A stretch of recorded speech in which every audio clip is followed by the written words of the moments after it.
जय हिंद। आप सभी को दोस्तों कैसे हो? उम्मीद करता हूं कि आप सब अच्छे होंगे, शानदार होंगे, मस्त होंगे, तैयारी भी आप जबरदस्त कर रहे होंगे। दोस्तों आज की इस वीडियो में हम बात करेंगे यूपी पुलिस 60,244 भर्ती का री एग्ज़ाम के लिए हमको किस सब्जेक्ट पे ज़्यादा फोकस करना है, किस चैप्टर को हमें ज़्यादा टारगेट करना है।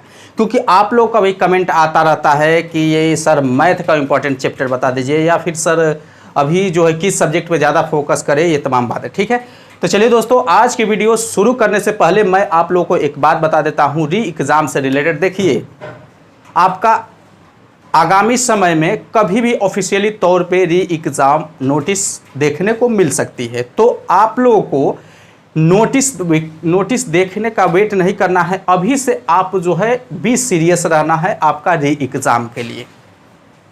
ऐसा नहीं है कि री एग्ज़ाम डेट आ जाए तब जाके आप जो है सीरियस हो एग्ज़ाम के प्रति। उस समय जो है बी सीरियस होकर तैयारी करो। भाई 48 लाख बच्चे हैं, 48 लाख बच्चे जो है हमको तो उसमें आना है 60,244। 48 लाख बच्चे जो है उस समय भी आपका एक्टिव हो जाएंगे, सीरियस हो जाएंगे जिस समय री एग्ज़ाम आ जाएगा।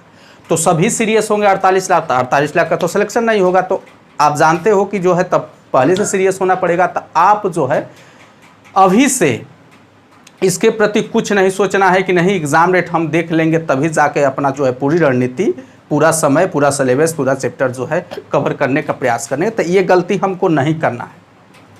ये बातें मैं इसलिए बता रहा हूँ साथियों कि देखो, आप भी ऐसा तो है नहीं कि 60,244 भर्ती का ही आप केवल एग्ज़ाम दे रहे हो। इससे पहले भी दिए होंगे। बहुत से बच्चे ऐसे होंगे कि इससे पहले भी एग्ज़ाम दिए होंगे, नहीं दिए होंगे तो उनके दोस्त मित्र भाई दिए होंगे, तो पता होगा कि जो है कट ऑफ बनती है तो जो है 2 नंबर 4 नंबर से बाहर होते हैं तो कैसा लगता है। इसलिए ये बातें जो मैं इसीलिए बता रहा हूँ। जैसे सपोज करो कि अगर आपका 220 नंबर मेरिट जा रही है, ये कट ऑफ जा रही है, मान लेते हैं कि सपोज करो कि 220 नंबर पे मेरिट बन रही है, तो जिसका जो है 190 नंबर आया तो उसको मतलब उतना पछतावा नहीं होगा जितना जो है 218 नंबर, 216 नंबर, 215 नंबर वाले का पछतावा होगा। सोचो कि कट ऑफ इतनी बनी है और 218, 216, 215 नंबर आपका है, तो उस स्थिति में आप जो है आपके ऊपर क्या बीतेगी, कितना बड़ा पछतावा होगा।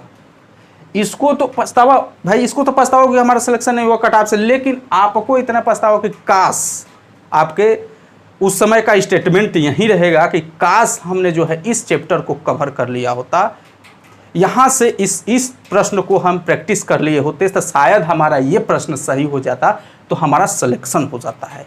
वो काश जो है आपका काश में बदल जाएगा, वो काश में चला जाएगा, वो वैसे ही रह जाएगा। अब वो दोबारा नहीं चांस मिलेगा। देखो, हमारे बताने का ये सब मात्र एक ही उद्देश्य है कि आप भी जानते हो कि इतिहास की सबसे बड़ी भर्ती 60,244 आई है और आपके लिए बहुत ही गोल्डन चांस है।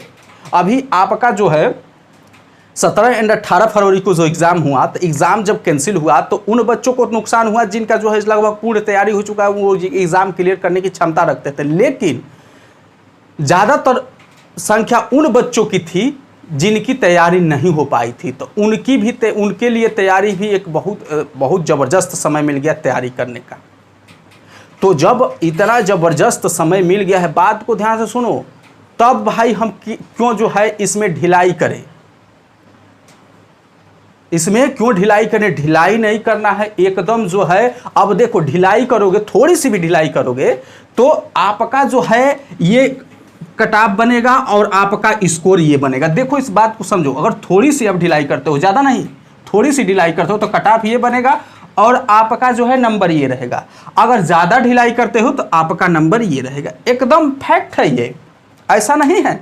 आपके दोस्त मित्र भाई जो भी होंगे पूछ लेना, जो एग्ज़ाम दिए होंगे, जो 2 नंबर 4 नंबर से बाहर हुए होंगे, उनका उस समय का फीलिंग पूछ लेना उनसे कि क्या बीत रही थी। ठीक है, तो यही होगा कि जो कम ढिलाई करेगा ये स्थिति आएगा, जो ज़्यादा ढिलाई करेगा ये स्थिति आएगा, जो बिल्कुल ढिलाई नहीं करेगा उसका यहाँ नंबर रहेगा 60,244 में। इसीलिए मैं कह रहा हूँ कि जो है अभी से आप सीरियस हो जाए। हमारे कहने का बात यही एक उद्देश्य है। बाकी आप किसी की बात मत सुनो। और दूसरी बात इसमें देखो, इसी में बता दे रहा हूँ, उसके बाद जो है इस पॉइंट पे चलते हैं जल्दी से। देखो, मानसिक अभिरुचि के लिए जो है अभी जो 17-18 फरवरी का एग्जाम हुआ, तो मानसिक अभिरुचि के लिए लगभग जो है बहुत कम बच्चे, नाम मात्र के बच्चे जो मानसिक अभिरुचि के लिए तैयार थे। जो कि उससे पहले की हमारी वीडियो पड़ी है, जाकर देख लेना। मानसिक अभिरुचि का मैं एक एक चैप्टर बताया था कि मानसिक अभिरुचि का ये चैप्टर है, इस किताब को एक किताब ले लो, इस ऐसे मतलब पूरा मैं डिटेल्स बताया था कि ये चैप्टर आएगा, ऐसे पढ़ लो, यहाँ से ले लो। तुम्हारा यहाँ से मैं ये नहीं बताया था कि जो है इतने प्रश्न आएंगे, लेकिन आपका प्रश्न यहाँ से बनता है, 100% बनता है भाई, उस सिलेबस से तो बनेगा ही, लेकिन ज़्यादा प्रश्न पूछ दिया तो अब क्या हो गया कि ज़्यादा फोकस आपका मानसिक अभिरुचि पे हो। मैं ऐसा नहीं कर रहा हूँ कि मानसिक अभिरुचि मत, लेकिन आप ये मत सोचो कि इस बार भी 15 आएगा प्रश्न, नहीं। देखो आ भी सकता है, नहीं भी आ सकता है, ज़्यादातर नहीं आने का चांसेस है, लेकिन आप जो है उस पर बस प्रैक्टिस कर लोगे तो वो कवर हो जाएगा। लेकिन अभी आपको कहाँ फोकस करना है, इसीलिए मैं इसी जो है विषय पे वीडियो बनाया हूँ। तो चलिए आइए देखिए साथियों, हमारा 60,244 भर्ती, ठीक है। इसका 60,244 में एक सीट हमको लेना है। तो सबसे पहले आज यहाँ पे आप देखेंगे तो आपका क्या है, हिंदी है। हिंदी में आपका 37 प्रश्न। रीजनिंग की बात करेंगे, ध्यान दीजिएगा, रीजनिंग की बात करेंगे आप तो यहाँ पे आपका लगभग 56 प्रश्न, ठीक है। यहाँ पे आप अगर जीके की हम बात करेंगे 38 प्रश्न, यहाँ पे मैथ की बात करेंगे तो लगभग 20 प्रश्न है, ठीक है। टोटल कितने प्रश्न है, 150, ठीक है। अब इसको सब जोड़ना तो 150 नहीं आएगा, 2 क्वेश्चन इधर 2 या 3 जो है प्लस या माइनस आए तो ये मत सोचना कि 150 नहीं आया, इनका नहीं। यहाँ एक्चुअली क्या बात है कि यहाँ पे 56 प्रश्न ना होकर रीजनिंग के जोड़ा 2 प्रश्न आया, एक प्रश्न जो है इधर उधर हो सकता है, मैथ में भी हो सकता है, इस वजह से एक्चुएट ना है मत सोचना, लेकिन आपका 150 प्रश्न है, लगभग यही आंकड़ा है।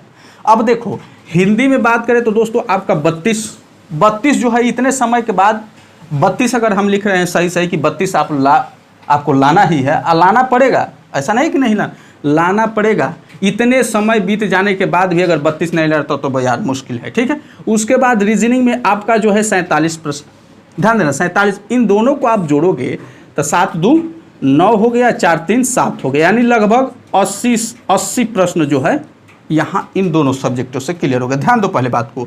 अब यहाँ पे जीके की हम बात कर रहे, लगभग 22 प्रश्न जो है, 20-22 प्रश्न आपका सही। मैथ में बात करें तो आपका 10 प्रश्न, इन दोनों को जोड़ेंगे तो आपका 2 1 3 32 प्रश्न, यानी 80 में आपका यहाँ पे 32 प्रश्न जोड़ दोगे, 2 8 3 11, यानी आपका 112 प्रश्न हो रहा है सही, जो कि आपका सिलेक्शन का जो है आपका दायरा जो है पार कर लिया, जो कटाव का दायरा है आप पार कर लोगे। और देखो यहाँ पे जो मैं बताया हूँ, यहाँ पे आपका 34 से 35 प्रश्न जो है हिंदी का जो है बच्चे सही करेंगे, बिल्कुल करेंगे। यहाँ रीजनिंग में भी बढ़ सकता है, ये ऐसा नहीं है, जीके में भी बढ़ सकता है, नहीं बढ़ता जीके में नहीं, लेकिन यहाँ पे 100% बच्चे जो है प्रश्न सही बढ़ाएंगे, ठीक है। तो इसीलिए मैं यहाँ पे मिनिमम जोड़ा हूँ, फिर भी आपका जो है सिलेक्शन हो रहा है। हमारे कहने का मतलब है, आप समझिए कि हमारे कहने का मतलब कि आप हिंदी और रीजनिंग पे ज़्यादा फोकस कर दो। अब देखो एक और बात है, ऐसा नहीं आप सोच रहे हो कि हाँ हमारे हिंदी और रीजनिंग पे पकड़ हो गई है, तो ये बताओ कि अगर आप 37 में से 28 या फिर 29 प्रश्न आपका हिंदी में सही हो रहा है, तो एक बात मैं बता दूँ आपको साथियों, अगर 28 से 29 प्रश्न 37 में सही हो रहा है तो आपका कुछ तैयारी नहीं हुआ है हिंदी में, तो आपका जो अच्छी तैयारी होती है वो नहीं हुई है। इस बात को जो है नोट कर लेना कि अगर 37 में से 28 प्रश्न सही हो रहा है हिंदी का, तो आपकी अच्छी तैयारी नहीं है, आपको अच्छी तैयारी की ज़रूरत है। रीजनिंग में आपका 56 में से 40 प्रश्न सही हो रहा है, तो यहाँ भी आपको अच्छी तैयारी नहीं है, क्योंकि ये ऐसा सब्जेक्ट है साथियों कि यहाँ पे बच्चे जो है, मैं जो यहाँ पे आंकड़ा मेंशन किया हूँ, वो बच्चे सिलेक्शन क्या लगभग 4 से 5 लाख बच्चे, 6 लाख तक बच्चे जो है ये आंकड़ा को पार कर जाएंगे। तो आप सोचो, इस आंकड़ा को पार कर जाएंगे, यहाँ पे इस आंकड़ा को पार करें या ना करें, लेकिन यहाँ पे 100% पार करेंगे। इस वजह से यहाँ पे जो मैं आप डेटा यहाँ पे मेंशन किया हूँ, इस डेटा को आपको इससे कम लाना नहीं है, इससे ज़्यादा ही लाना है। तो अगर आप इतना सही हो रहा है 28 हिंदी में 40 रीजनिंग में, तो अपने आप को ही मत सोचो कि हमारी तैयारी अच्छी हो गई, इस पर प्रैक्टिस करने की ज़रूरत है। देखो एक और बात है, ऐसा नहीं है कि आप एक बार जो है कैलेंडर, एक बार घड़ी पढ़ लिए तो उसमें फिर नहीं, एक बार पढ़ लिए तो केवल प्रैक्टिस करो, जो सर्किल वाइज चलो, सर्किल वाइज, तो आप केवल प्रैक्टिस में सर्किल वाइज चलो, ठीक है। तो ये आपको करना है, इस तरह से आपकी तैयारी आपको लेके जाएगी, ठीक है। इसमें चूकना नहीं है, ये नहीं है कि जो है। अब यहाँ पे देखो, अगर आप प्रैक्टिस में बता दो, दूसरी बात ध्यान से सुनो, आप ऑनलाइन या मॉक टेस्ट कहीं भी दे रहे हो उससे मतलब, लेकिन आपको ऑफलाइन प्रैक्टिस एकदम 100% जरूरी है। अब समय नहीं है, अब वो समय आ गया है कि केवल और केवल प्रैक्टिस पे हमको करना है। कम से कम दिन भर में 2 या 3 प्रैक्टिस लगाया करो। ये मैं साथियों बार बार इस अपनी वीडियो में ये पॉइंट रख देता हूँ। मैं किसी भी तरह की वीडियो लाता हूँ लेकिन ये पॉइंट रख देता हूँ ताकि आप प्रैक्टिस करो। प्रैक्टिस से ही निखार आता है, बस और कुछ नहीं। ओनली जो है स्टडी का निखार पॉइंट जो है आपका केवल प्रैक्टिस है और कुछ नहीं। आप कितना भी कुछ भी चैप्टर पढ़ लो, कितना भी सवाल लगा लो, जब तक प्रैक्टिस नहीं करो तब तक आपके चेहरे पे पढ़ाई पे निखार नहीं आएगा। इसको गांठ बांध के रख लेना। तो जो भी भाई सिलेक्शन चाहते हो तो प्लीज़ जो है इस तरह के फॉलो करो और जो है अपने एकदम अभी से भी सीरियस होना है। री एग्जाम नोटिस का आपको वेट नहीं करना है, ठीक है। तो उम्मीद करते हैं साथियों कि आप लोगों को ये इन्फॉर्मेशन अच्छी लगी हो तो एक लाइक और एक शेयर करना मत भूलना, ठीक है। चलिए मिलते हैं अगली वीडियो में।